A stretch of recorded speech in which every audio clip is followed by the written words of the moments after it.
અમારી પ્રતિદિન આધુનિક ખેતી અમારી શાળાનું નામ શ્રી નવજીવન વિદ્યાલય ગોરાણા. મારું નામ સંજય. મારું નામ મોઢવાડિયા જયમલ. અમારી ખેતી છે જેમાં અત્યારના ખેડૂતો છે તેની પાસે જમીનનું પ્રમાણ ખૂબ જ ઓછું છે અને તેને વધારે જો ઉત્પાદન મેળવવું હોય તો આ પદ્ધતિનો ઉપયોગ કરી અને તે વધારે ઉત્પાદન મેળવી શકે છે.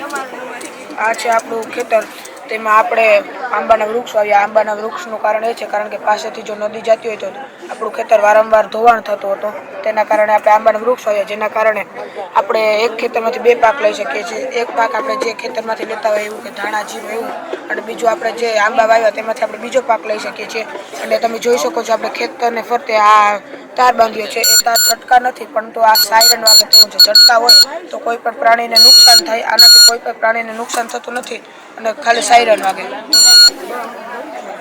આ છે ગ્રીન હાઉસ. ગ્રીન હાઉસમાં આપણે કોઈ પણ નવા રોગ છોડ અને તેનો ઉછેર કરી અને આપણે જરૂરિયાત હોય તો આપણે ખેતરમાં વાપરી શકીએ અથવા તો તેને વેચી અને કમાણી કરી શકીએ.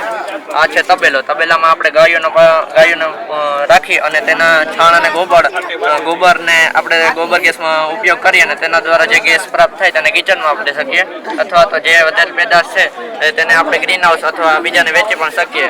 આ છે મત્સ્યપાલન. મત્સ્યપાલનમાં આપણે માછલા રાખવામાં આવ્યા છે. માછલાનો ઉછેર થઈ જાય બાદમાં જે પાણી વધે તે પોષક તત્વયુક્ત પાણી થઈ ગયું હોય જેને આપણે સિંચાઈમાં ઉપયોગ કરીએ, જેના કારણે આપણે કોઈ પણ પ્રકારના રસાયણોનો ઉપયોગ કરવો પડતો નથી અને આપણી ખેતી એ ઓર્ગેનિક ખેતી થઈ જાય છે. અને આપણે તબેલાના ઉપર જે સોલાર પેનલ લગાડ્યા છે તે શેડનું પણ કામ કરે અને આપણે જે વીજળી ઉત્પન્ન થાય તેને આપણે સરકારને આપી અને પાછા પૈસા કમાવી શકીએ છીએ.